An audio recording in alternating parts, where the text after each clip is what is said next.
The first sound came before the light. It was the long, patient groan of timber tightening in the cold, a noise so familiar to Mara Ellison that it woke her before dawn without fear. She lay still beneath her wool blankets, eyes open, listening. The mountain did not hurry. It never had. Wind moved through the firs above her cabin in low breaths, carrying snow with it, laying another quiet layer against the walls she had raised with her own hands. She sat up slowly and swung her feet to the floor. Cold pressed up from the packed earth, firm and unforgiving. She expected it. She accepted it. Still, she paused there for a moment, jaw set, measuring the bite. Outside, the winter had settled early this year, the kind that came down from the high ridges and did not leave, the kind that tested whether a person truly belonged. Mara stood and pulled on her boots. Her cabin was small, built into the slope just below the tree line where the mountain's shoulder broke into stone. One room, one fire, no wasted space. She had chosen the site because the ground leaned into the hill instead of away from it, because the wind passed over rather than through, because snow gathered gently instead of drifting hard. Still, cold was cold. She stirred the fire back to life and hung the kettle. As it warmed, she stepped outside, breath fogging the pale air. Dawn was only a suggestion behind the peaks, a lighter gray pressed against darker stone. Her mule, Ash, lifted his head from the lean-to and flicked an ear. He was steady, patient, and unharmed by the cold so long as she kept his shelter tight and his feed dry. She checked his water, broke the thin ice, and laid a hand against his neck. "Easy," she murmured. Ash leaned into her palm. The mountain woman returned inside and ate sparingly. She had learned long ago not to waste strength on fullness. Work waited. It always did. By mid-morning, the sun had reached the upper slopes, but not her cabin. Snow glittered uselessly above, while her own clearing remained locked in shade. Mara hauled another armload of wood inside and stacked it by the hearth. The pile was smaller than she liked. She noticed it then. She had been noticing it for weeks, though she had refused to name it. The woodpile was shrinking faster than it should have.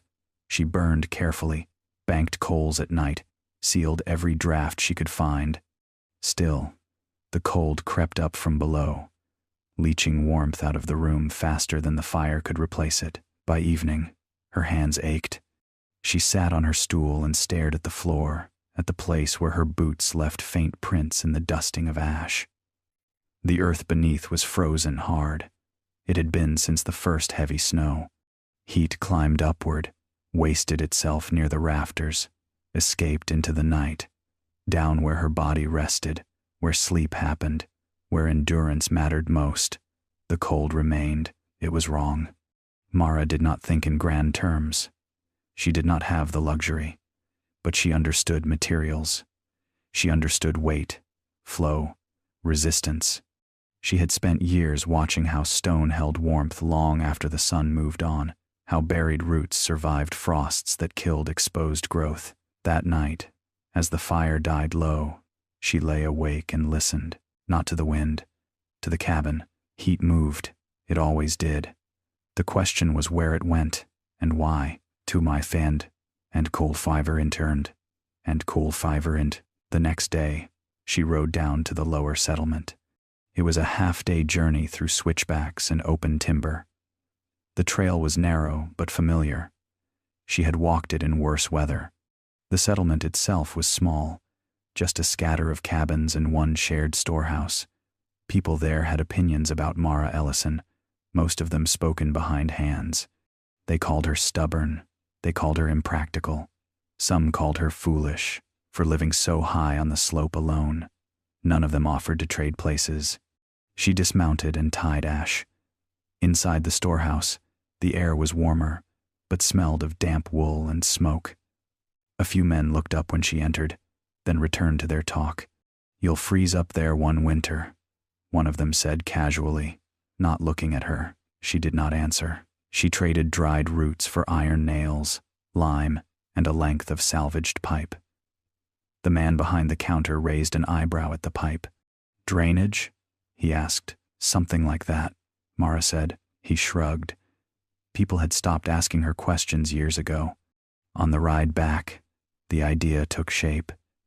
Not all at once, piece by piece, like fitting stone without mortar. Heat could be made to travel. It did not have to rise straight and useless. It could be slowed, spread, forced to give itself up before escaping. By the time she reached her cabin, the sun was already sinking. She did not light the fire that night. Instead, she cleared the floor. To my fanned and cold fiver interned, as a one with the grated. Breaking earth inside a cabin is not graceful work. Mara worked with deliberate violence, driving her tool down into the packed floor, cracking years of compression and habit. Dirt flew, dust filled the air. Her hands blistered despite the gloves.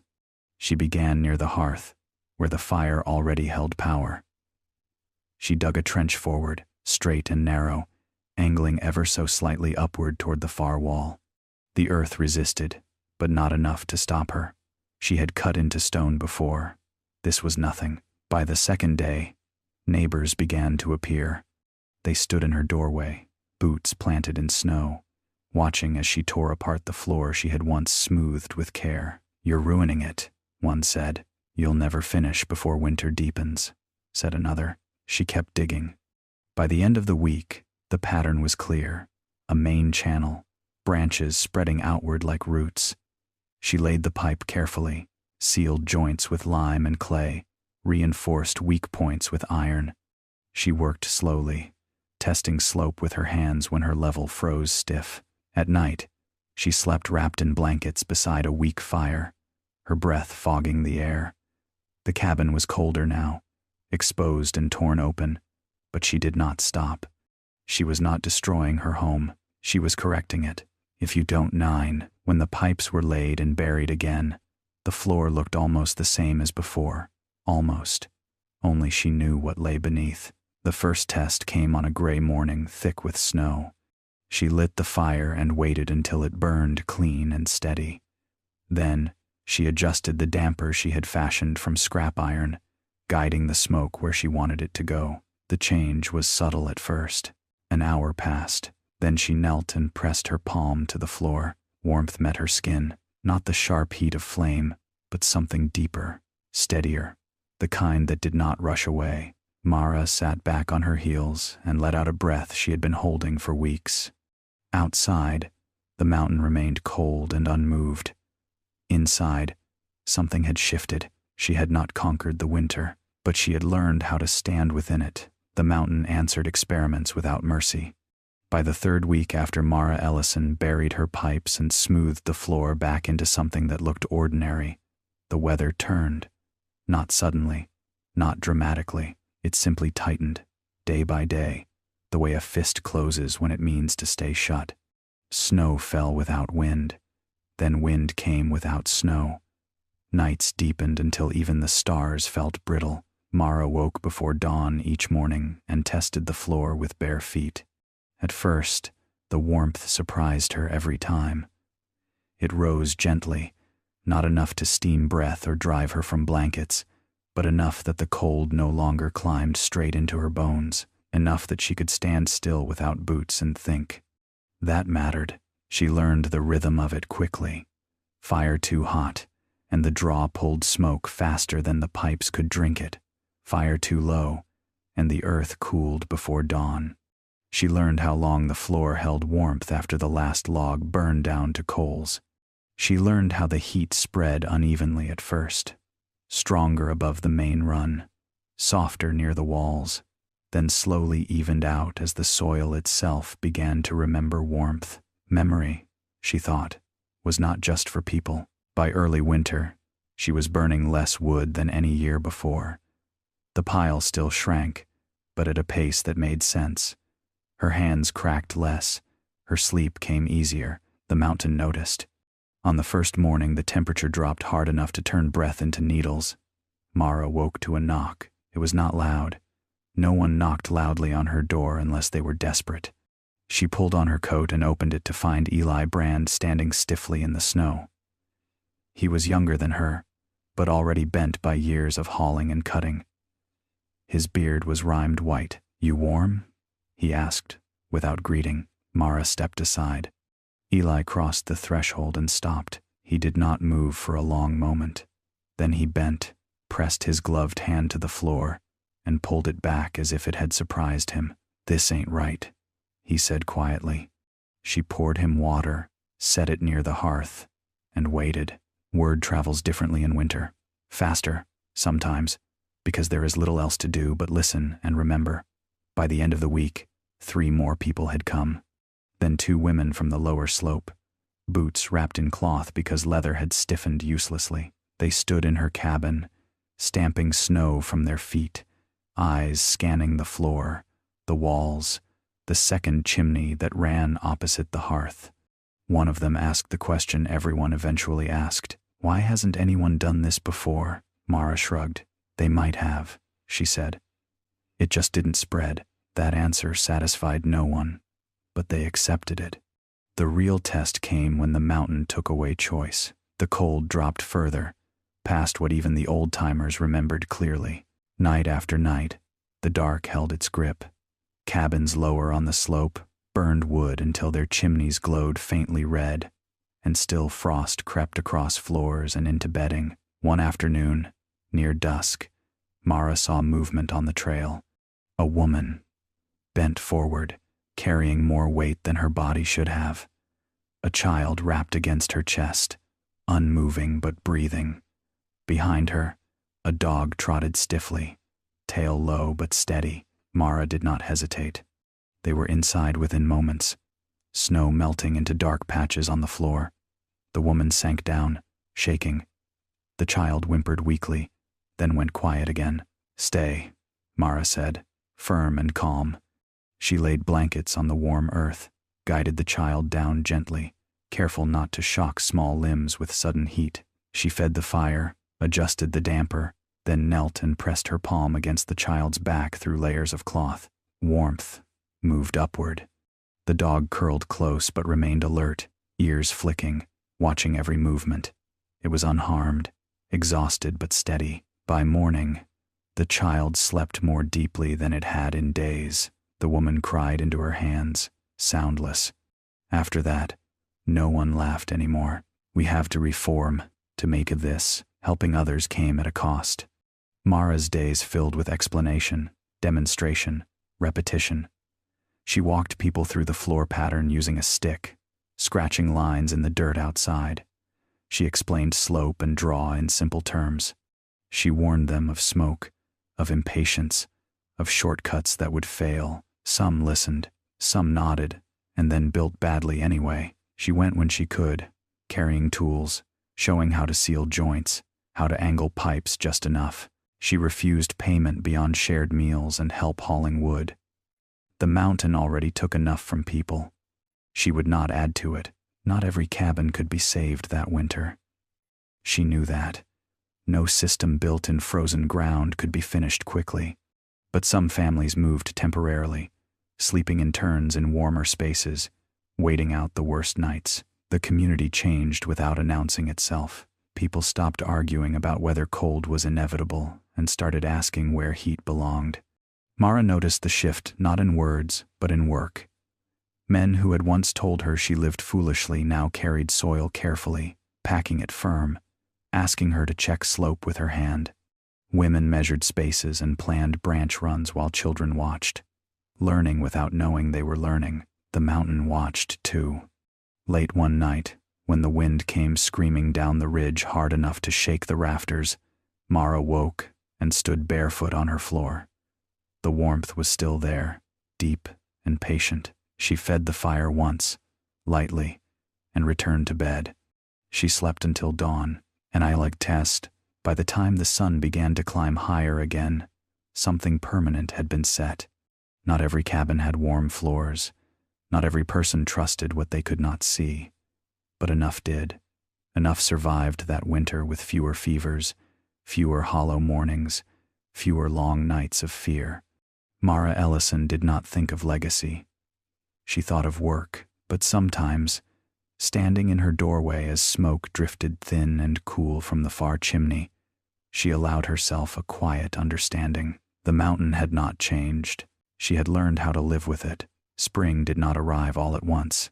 It came the way it always did in the high country, reluctant, suspicious, offering one warm afternoon and then withdrawing it again as if embarrassed. Snow softened during the day and locked hard at night. Water ran beneath ice before it showed itself openly. The mountain loosened its grip, but did not let go. Mara Ellison noticed the change first in the floor. The warmth lingered longer now, not because the fire burned harder, but because the earth beneath had learned a season. The ground remembered heat the way stone remembered sun. Even on mornings when frost clung to the inside of the window frame, the floor no longer felt hostile. It felt alive. She adjusted her work accordingly. Where winter had demanded vigilance, spring demanded teaching. People came from farther away now. Some rode half a day. Some brought rough sketches, folded into pockets, smudged with charcoal and hope. They stood where others had stood months earlier, staring at her second chimney, pressing palms to packed earth, trying to understand what their eyes confirmed but their instincts resisted. Heat from below still felt wrong to them. Mara did not argue. She had learned that persuasion failed where demonstration succeeded, so she walked them through the steps, starting with the problem instead of the solution. She asked where their children slept, where frost gathered first, where feet ached most at night. She waited for answers. Only then did she talk about paths. By late spring, the lower settlement had begun to change. Floors were being broken open with purpose now, not desperation. Trenches appeared inside cabins that had stood untouched for years. Clay pipes ran out faster than the storehouse could replace them. People adapted using stone, hollowed wood sealed with pitch, anything that could carry air and give up its heat slowly. Some systems worked better than others. Mara visited the ones that didn't. She crawled along floors, opened access hatches, traced failures with her hands. Too steep, too shallow, too much haste. She corrected what she could and left notes scratched into wood for what she could not fix yet. She never stayed long. Her own work waited. That is for side and as for SETI, and responsibility is a thing that grows quietly. Mara had never asked to become the center of anything. She had not stood on a crate or raised her voice. Still, people began to look toward her when decisions needed making. When the storehouse debated whether to spend scarce trade credit on more pipe instead of grain, they asked her. When two families argued over whether to share a system between adjoining cabins, they asked her. When a man insisted his design was better because it was his, they asked her to settle it. She did not enjoy it. She understood it. One evening, as the snow line crept higher up the slope, Mara sat alone and watched the light fade from the peaks. Ash grazed nearby, steady as ever. The quiet felt heavier than it used to. She had fixed a problem. Now she was expected to maintain the answer. The mountain did not care who solved what. It would test them all again next winter. That knowledge settled into her bones deeper than the cold ever had.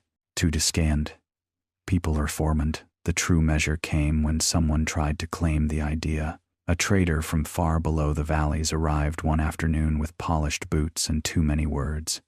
He praised the system loudly, spoke of efficiency and future demand, talked about selling plans, charging for instruction, marking pipes for resale. Mara listened without interrupting.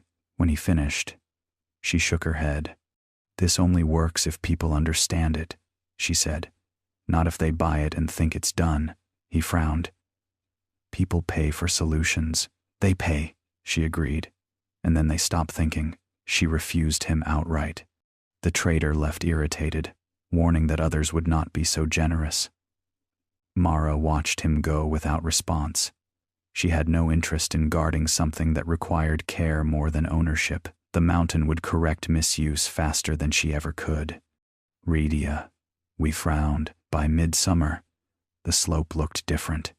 Smoke rose thinner from chimneys even on cool mornings. Wood piles lasted longer. People worked with less urgency. Fewer red eyes from sleepless nights. Children played on floors without flinching. Dogs sprawled where warmth lingered. content and unharmed. Mara noticed something else too. People began improving beyond her design. One family layered sand more carefully and gained steadier heat. Another added removable covers that made cleaning easier. Someone else adjusted branch spacing to better suit a longer cabin. They brought her their changes. Nervous, proud, seeking approval. She gave it freely, because the idea was no longer hers, alone. Redia. We frowned. Late one evening, as thunder rolled over distant peaks, Mara stood inside her cabin and listened to rain strike the roof. The floor beneath her feet held warmth from a fire she had fed hours earlier. She did not need to add more wood. She realized then that the work she had done was finished, not because nothing remained to fix, but because the knowledge no longer depended on her presence. The mountain woman had built something that could outlive her attention. That thought did not frighten her. It relieved her. Winter returned the way it always did, quietly at first. Frost traced the ground in thin white lines, long before snow followed. Mornings grew sharper. Breath lingered longer in the air. The mountain pulled its weight back down over the slopes, testing what had been left behind. This winter was not gentler. It was simply understood. Mara Ellison felt it the first night the temperature dropped hard enough to silence insects completely. She woke before dawn, bare feet finding the floor without thought. The warmth was there, deep and steady, rising slowly as it always did. She added one log to the fire and listened to the draft settle into its familiar path. The system held. Across the slope, others woke the same way. Not all at once, not in the same cabins, but enough that a pattern formed. Fires burned smaller, smoke drifted cooler, floors no longer shocked, bodies awake in the dark. There were still storms. There were still nights when wind pressed hard enough to make walls groan, but fewer people panicked. Fewer rushed outside in the dark to split wood with numb hands. Fewer children cried from cold that crept up through bedding. No animals were lost. None were harmed. They slept curled where warmth pooled, breathing slow and steady. The mountain did not grow kinder. The people grew better prepared. Cancer won. The proof came late in the season. A storm rolled down from the high ridges with no warning. Snow fell thick and heavy, sealing trails and burying markers. For 3 days, no one moved between cabins. Smoke was the only sign of life. On the 4th morning, Mara stepped outside and counted chimneys. All of them breathed. When paths were cleared again, people emerged thinner, tired, but intact. Stories passed quietly of warm floors holding through the worst night, of fires banked and trusted, of sleep that came when it should have. No one called it miraculous. They called it practical. Cancer won. By spring, the knowledge had traveled farther than Mara ever had. It moved the way useful things do through hands, through winters survived, through floors that did not betray the people who trusted them. Mara returned to her routines. She cut wood. She mended tools. She watched the mountain shift its light from snow to stone. The attention faded naturally, as attention always does when urgency passes. She was content with that. Some evenings, she stood in her doorway and watched smoke lift thin and slow from the second chimney, the one no one questioned anymore. The mountain woman had not conquered the cold. She had simply listened long enough to understand it, and that was enough. Epilogue.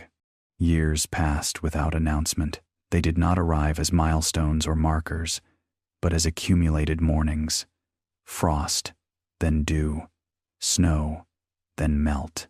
The mountain did not count time the way people did, and Mara Ellison learned to follow its measure instead. She marked seasons by what the ground allowed her to do, by when tools could be lifted without cracking skin, by how long warmth lingered in the floor after a fire had gone quiet. Her cabin aged gently. Wood darkened. Stone settled. The second chimney, once a curiosity that drew eyes and questions, became an ordinary feature of the slope. Smoke rose from it thin and pale, a sign not of excess fire but of patience. Those who passed no longer stopped to stare. They nodded, as people do when something has proven itself enough times to stop being remarkable. Mara remained. She did not leave the mountain after that first winter of proof. She did not move lower or build larger. She did not turn her work into trade or instruction beyond what was asked of her. The cabin suited her, and the land around it provided what she needed. She rose early, slept when dark demanded it, and kept her body honest with labor that mattered. The floor remained warm. That detail never lost its meaning, even when it lost its novelty. On the coldest mornings, when ice traced the inside of the window and the air felt sharp enough to cut, she would pause barefoot on the packed earth and feel the steady rise of heat from below. Not a rush, not a blaze, just enough, always enough. She learned that enough was a skill. The community around her changed in small, durable ways. Cabins that once burned wood in desperation now burned it with intention. People spoke differently about winter, not with bravado, not with dread, but with planning. Children grew up assuming that floors could be warm, that cold did not have to start at the feet and climb upward while sleep failed. Animals adapted too, choosing resting places where warmth pooled naturally. Dogs sprawled across floors instead of huddling near flames. Livestock fared better through long nights when barns borrowed the same principles. Heat slowed, spread, and allowed to do its work before escaping. No one named it after Mara. Some called it underfloor heat, some called it buried draft, some called it mountain sense. She did not correct them. Names mattered less than habits, and habits were what endured. When people came with questions years later, they came not with desperation but with curiosity. They asked about spacing and slope. They asked why sand mattered. They asked what went wrong when smoke backed up or warmth came unevenly. Mara answered patiently. She showed them how to feel with their hands instead of trusting their eyes. She taught them to listen to the sound of draw, to recognize the difference between a system breathing freely and one being forced. She reminded them that heat wanted to move, and that the task was not to fight it but to guide it. Some took the lessons and improved them. Others copied without understanding and learned later, slowly, why care mattered. The mountain corrected mistakes gently when it could, harshly when it had to. Through it all, Mara remained steady. She aged the way stone does, edges softened, not weakened. Her hands bore the history of work, fingers bent slightly from years of gripping tools and carrying weight. Her hair silvered without ceremony, her stride shortened but did not falter. She did not live alone, exactly. Ash grew old with her, then was replaced by another mule, just as patient, just as solid. Dogs came and went, always unharmed, always companions rather than possessions. They learned the warm spots on the floor instinctively and slept where the earth offered comfort. Mara never married. She never explained that choice, and no one pressed her. She had built a life that did not require filling. There was room enough for her thoughts, for the quiet work of keeping things right. Sometimes, on long winter nights, she remembered the first year, the tearing up of her floor, the doubt in other people's eyes, the risk she had taken when no one asked her to. She remembered the fear too, though she rarely spoke of it, the fear that the system would fail, that she would wake one morning to cold earth and realize she had gambled wrong. That fear had taught her something valuable. Not courage, exactly. Care in measurement, care in patience, care in understanding what mattered before acting. Those lessons stayed with her long after the fear faded. As decades passed, newer heating methods arrived in the valleys below. Iron stoves, better sealed, manufactured parts that promised ease. Some cabins replaced their old systems. Some kept both, trusting redundancy more than novelty. On the slope, where hauling heavy iron was still an effort, many kept what they had. The floor systems did not compete. They simply continued. When one cracked or clogged, it was repaired. When a cabin was abandoned, the earth eventually reclaimed the pipes beneath it, holding the last warmth they ever carried. Mara watched all of it without attachment. She had never built for permanence. She had built for survival. The rest followed on its own. In her later years, she spent more time sitting in her doorway, watching the light move across the mountain face. She could tell the weather by the way sound traveled, by how smoke lifted or flattened.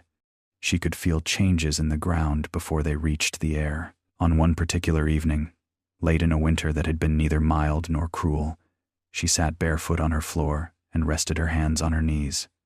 The fire behind her was low, just coals breathing faintly. The warmth beneath her rose as it always had, steady and reliable. She thought, briefly, of all the winters that Flor had outlasted. She thought of the people who had slept better because heat had met them where they were, instead of abandoning them overhead. She thought of children who had grown without knowing the particular ache of frozen ground. She thought of the quiet competence that had spread from one cabin into many, not because it was demanded, but because it worked. The mountain did not acknowledge her thoughts. It did not need to. When Mara Ellison eventually stopped waking before dawn, there was no drama in it. The season was turning. The ground was firm but not hostile. The cabin was as she had left it the night before, orderly, prepared, sufficient. Those who came later found no instructions carved into walls, no declarations of intent. They found a floor that still held warmth long after a fire had faded. They found access hatches placed where sense dictated. They found a system that asked only to be understood. They kept it, and the mountain, unchanged and unyielding, allowed it. If you enjoyed this story, click the video on your screen now to watch another unforgettable tale where destiny and courage collide in ways you never expected. Don't forget to subscribe and consider to hype our video to help us keep bringing you more stories like these. Your support means everything to us.